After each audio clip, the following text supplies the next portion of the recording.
మీ ఇంట్లో మొదటి కోటీశ్వరుడు మీరే అవ్వాలనుకుంటున్నారా? ఈ ఫైనాన్షియల్ వెబినార్ లో ఇప్పుడే జాయిన్ అవ్వండి. నమస్కారం అండి, నేను మీ నండి రవికోని. కరెంట్ రియల్ ఎస్టేట్ మార్కెట్లు తెలంగాణలో నిన్న మొన్న ఒక పెద్ద కార్పొరేట్ సంస్థ మనకి బిగ్ బాస్ అంటే ప్రతి వాళ్ళు చూస్తున్నటువంటి బిగ్ బాస్ లాంటి ప్రోగ్రామ్ని కూడా స్పాన్సర్ చేసిన సంస్థ ప్రజలని మోసం చేసిందని, ఇన్వెస్టర్స్ని మోసమయ్యారని, గురయ్యారని చెప్పి మనం వార్తల్లో వింటున్నాం. కాబట్టి దాని మీద మీ అభిప్రాయం ఏంటి, ఎలా ఎందుకు జరిగి ఉండొచ్చు అని చెప్పి అడుగుతున్నారు. దాని విషయమే నేను విశ్లేషించుకున్నాను.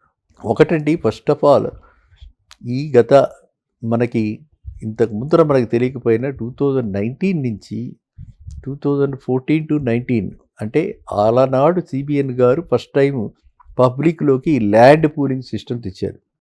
ఈ ల్యాండ్ పూలింగ్ సిస్టమ్ వచ్చిన దగ్గర నుంచి ప్రతి వాళ్ళకి కూడా పర్టికులర్లీ ఒక అవకాశాన్ని చూపించిన వాళ్ళు, ఒక కొత్త వినూత్నమైన ప్రయోగాలు చేయడానికి, లేకపోతే బాగా డబ్బులు గడించడానికి కొత్త మార్గంలాగా అది కనిపించి చాలామంది రియల్ ఎస్టేట్ సంస్థలు ఈ ల్యాండ్ పూలింగ్ మీద అది ఒక రూట్గా మార్చుకుని ఆ ల్యాండ్ పూలింగ్ మీద దృష్టి పెట్టారు. ఆ ల్యాండ్ పూలింగ్లో ఏమవుతుందనంటే వీళ్ళది 10% 5% మాత్రమే ఉంటుంది. మిగతాదంతా మనలాంటి ఇన్వెస్టర్స్ దగ్గర తీసుకుని ఆ ల్యాండ్ ఎవరైతే రైతుల దగ్గర ఉన్నారో, ఎవరైతే ల్యాండ్ లార్డ్స్ దగ్గర ల్యాండ్ ఉందో వాళ్ళ దగ్గర అగ్రిమెంట్ చేసుకుని మనకి డైరెక్ట్గా అగ్రిమెంట్ చేయటం, లేకపోతే కంపెనీ తీసుకుని కంపెనీ నుంచి మనకి అగ్రిమెంట్ చేయటం ఇలా చేస్తుంటారు. ఇది ఒక టైపు. ఈ చేయడంలో ఏంటంటే రేట్లు బాగా పెరిగిపోతున్నాయి, పరిగెడుతున్నాయని, ఇంకా అవుతుందని స్టాక్ మార్కెట్ లాగా రియల్ ఎస్టేట్ మార్కెట్ కూడా లాస్ట్ 4-5 ఇయర్స్లో ఆ విధంగా పరిగెట్టించి స్పెక్యులేటివ్ డ్రైవ్ చేసి మీకు అందరికీ మనందరికీ కూడా 18 monthsలో డబ్బులు ఇచ్చేస్తాం, 24 monthsలో డబ్బులు ఇచ్చేస్తాం అని చెప్పి మనందరి చేత పెట్టుబడి పెట్టించారు. ఈ పెట్టుబడులు పెట్టించిన తర్వాత కొంతమందికి మాత్రం రిజిస్ట్రేషన్లు జరిగాయి, కొంతమందికి రిజిస్ట్రేషన్లు జరగల. అసలు వాడు చెప్పటమే పావు ఎకరం ఉన్న వాళ్ళకి, అంటే అంత తక్కువ ఇన్వెస్ట్ చేసే వాళ్ళకి అసలు ఇందులో ఇన్వెస్ట్ చేయొద్దు, అంటే ఇందులో ఇన్వెస్ట్ చేస్తే మీకు రిజిస్ట్రేషన్లు ఉండవు, మమ్మల్ని నమ్మే తీసుకోండి అని పోస్ట్ డేటెడ్ చెక్స్ ఇచ్చి ఇలా చేయటం జరిగింది. అయితే ఇక్కడ తెలుసుకోవాల్సిన విషయం ఏంటంటే ఆ రోజుల్లో కూడా ఎవరైనా అడిగితే, సలహా అడిగితే ఆ రోజుల్లో కూడా బాబు సెక్యూరిటీ లేకుండా చేయకండి చెప్పడం జరిగింది. ఇప్పటికీ కూడా అదే సెక్యూరిటీ మస్ట్, సెక్యూరిటీ లేకుండా ఇన్వెస్ట్ చేయకూడదు. మనకి రెండోది ఏంటంటే సెక్యూరిటీ ఉంటే అట్లీస్ట్ ఆ కాగితం ఉంటుంది, ఆ పేపర్ ఉంటుంది, ఆ ల్యాండ్ ఉంటుంది, మనం ఇయర్ మార్క్ చేసుకున్న ల్యాండ్ ఉంటుంది. డెవలప్మెంట్స్ చేస్తే ల్యాండ్ రేటు పెరుగుతుంది, లేకపోతే ల్యాండ్ రేటు తరగదు, కానీ గ్రోత్ చాలా తక్కువ ఉంటుంది. సో ఎవరైతే ఆల్రెడీ రిజిస్ట్రేషన్ జరగబడి ఉందో, ఎవరికైతే ఆల్రెడీ ల్యాండ్ మీ పేరున రిజిస్ట్రేషన్ అయ్యి ఉందో వాళ్ళు మాత్రము ఒక అసోసియేషన్గా, ఒక గ్రూప్గా తయారయ్యి ఆ ల్యాండ్ డెవలప్ చేయటం ఎట్లా, ఆ ల్యాండ్కి మనం ఆ ప్లాన్ ప్రకారంగా కంపెనీ వాడు చేసినా చేయకపోయినా, ఇప్పుడు మనం ఎలా అయితే అపార్ట్మెంట్స్లో వాళ్ళు చేసినా చేయకపోయినా మనం కంపించుకుని మనం చేసుకుంటున్నాం, అదేవిధంగా ఈ ల్యాండ్లో కూడా ల్యాండ్ డెవలప్ చేసుకోవటం, ల్యాండ్ ప్రొటెక్ట్ చేసుకోవటం, వీటన్నిటికీ ఒక గ్రూప్గా తయారవలసిన అవసరం ఉంది. ఫస్ట్ బేసిక్గా అది మాత్రం అందరూ, ఎవరైతే రిజిస్ట్రేషన్ జరిగిందో వాళ్ళు మాత్రం అందరూ ఆ పని చేయండి, ఓకేనా. నెంబర్ 2, ఎవరికైతే రిజిస్ట్రేషన్లు లేవు, ఎవరికైతే ఓన్లీ కాగితాలే ఉన్నాయి, ఓన్లీ చెక్కులే వాళ్ళు ఇచ్చారు, పోస్ట్ డేటెడ్ చెక్స్ అని అంటే వాళ్ళు ఎలాగో ఇప్పుడు సిసిఎస్లో ఆల్రెడీ రిజిస్టర్ చేయడం అయింది, కంప్లైంట్ పెట్టడం అయింది. కాబట్టి మీరు కూడా అక్కడికి వెళ్ళి మీకున్నటువంటి కాగితాలు కూడా మీరు కూడా ఇస్తే రేపొద్దున ఏదైనా పరిష్కారం చూపించగలిగితే, ఎందుకంటే ఇలాంటి కంపెనీలు ఎప్పటి నుంచో ఉన్న కంపెనీలు కాబట్టి వీళ్ళకి ఎన్నో ఆస్తులు ఉంటాయి. ఈ ఆస్తుల్ని వీళ్ళు వేరే వాళ్ళ పేరున ట్రాన్స్ఫర్ చేసి ఉండొచ్చు. ఏం జరిగింది అన్నది మనకి తెలియదు. కాబట్టి ఈ 3-4 ఏళ్లలో వీళ్ళ పర్సనల్ రెవెన్యూ రికార్డ్స్ తీసి ఈ 3-4 ఏళ్లలో ఎలాంటి లావాదేవీలు జరిగాయో తెలుసుకుంటే కానీ మనకి నిజాలు బయటపడవు.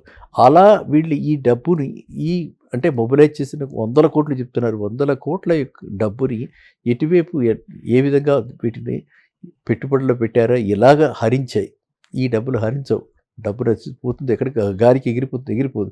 కాబట్టి వాళ్ళు ఏం చేశారన్నది మనీ ట్రైల్ చేయాల్సిన అవసరం ఉంది ఈ కేసులో. ఎందుకంటే ఇది చాలా మరి అంత ప్రతి ఇంట ప్రతి నోట పెద్ద వాళ్ళు స్పాన్సర్ చేసినటువంటి, సెలబ్రిటీస్ స్పాన్సర్ చేసినటువంటి సంస్థ అది. ఓకేనా. సో అందువల్ల నేనంటే సంస్థ పేరు నేను చెప్పక్కర్లేదు, అందరికీ మీకు తెలుసు. కాబట్టి నేనేమంటున్నానంటే ఇది మాత్రము అందరు ఇన్వెస్టర్స్ ముందర మానసిక ఆందోళనకి గురి కాకుండా ముందర అందరూ కలవటం, ఒక గ్రూప్స్ క్రియేట్ చేసుకోవటం, ఒక స్ట్రాటజిక్గా ఆ ల్యాండ్ డెవలప్ చేసుకోవటం, ముందర ఆ ప్రొటెక్ట్ చేసుకుని ఆ తర్వాత రెండవది ఎవరికైతే లేదో వాడు సీసీఎస్లో పొజిషన్లో కంప్లైంట్ ఇవ్వటం, మూడోది we should go for money trial ఆడిట్కి వెళ్ళాలి, అంతే. ఇంకా మీరు మిగతా అంటారు ఎస్ రిస్క్ తీసుకుని మనకి ఆ రోజున అనుకోని అంటే ఆ రోజు ఊహించుకోవాలి, ఆ రోజున అంతా బాగుందనుకునే పెట్టుబడులు పెట్టారు, ఆ రోజున అంతా బాగుందనుకునే సెలబ్రిటీలు ఎండార్స్ చేశారు.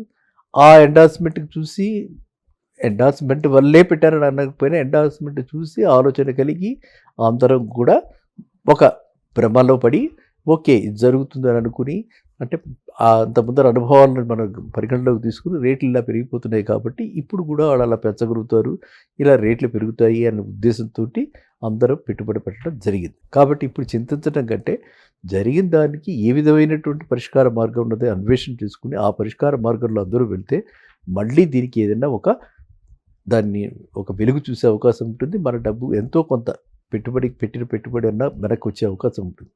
అది నా యొక్క పర్సనల్ అభిప్రాయం ఇది. ఎందుకంటే ఇలాంటి సంస్థలు ఒకటి ఈ సంస్థ గురించి మనం ఎక్కువ ఎందుకు వరీ అవుతున్నాం, ఎందుకు బాధపడుతున్నాం అంటే ఇది ఎంతో 3 డికేట్స్ నుంచి ఉన్న సంస్థ, తరతరాలకి జరగని చిరునామా.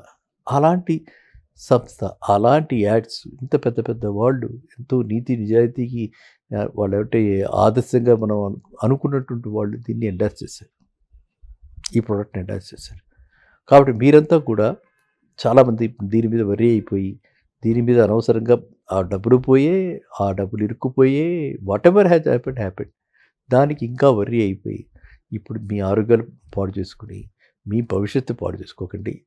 అందరం ఏకతాటిపై ఒక దగ్గర వీటి బాధితులనండి, లేకపోతే పెట్టుబడిదారులనండి, ఇన్వెస్టర్స్ గ్రూప్గా తయారయ్యి స్ట్రాటజీ పెట్టుకుని దీన్ని ముందుకు తీసుకెళ్తే ఖచ్చితంగా పరిష్కారం ఉంటుంది. ఇక భవిష్యత్తులో ఇలాంటి పనులు చేయకుండా భవిష్యత్తులో ఇప్పటికీ మరి గవర్నమెంటు ఆల్రెడీ రెరా అవి పెట్టినా కూడా ఎక్కడ ఎఫెక్టివ్గా ప్రీ లాంచ్ మోసాలు ఇలా జరుగుతూనే ఉన్నాయి. ప్రీ లాంచ్ ఆఫర్స్ ఇస్తూనే ఉన్నారు. ప్రీ లాంచ్ అని చెప్పి ఈరోజు కూడా అపార్ట్మెంట్స్ కూడా అలాగే అమ్ముతున్నారు, వీటిల్లో కూడా అమ్ముతున్నారు, సోషల్ మీడియాలో కనిపిస్తూనే ఉన్నాయి, ల్యాండ్ పూలింగ్ అనే పేరుతో కనిపిస్తున్నాయి. సో ఇవన్నీ కూడా different names under land pooling or under pre launch or under investors quota, ఇలా రకరకాల పేర్లు పెట్టి ఉన్న లాని ఏ విధంగా సర్కంవెంట్ చేయొచ్చని ఆలోచించి చేసినటువంటి పనే ఇది. కాబట్టి మనం అందరం కూడా బాధ్యులుగా మనందరం కూడా మన వంతు బాధ్యత నిర్వర్తించి అంతే అవగాహన చేసుకుని అప్పుడు కానీ మనం ఎక్కడ పెట్టుబడులు పెట్టకూడదు. ఇది దీని యొక్క లెసన్. మళ్ళీ కలుద్దాం నెక్స్ట్ వీడియో. నమస్కారం.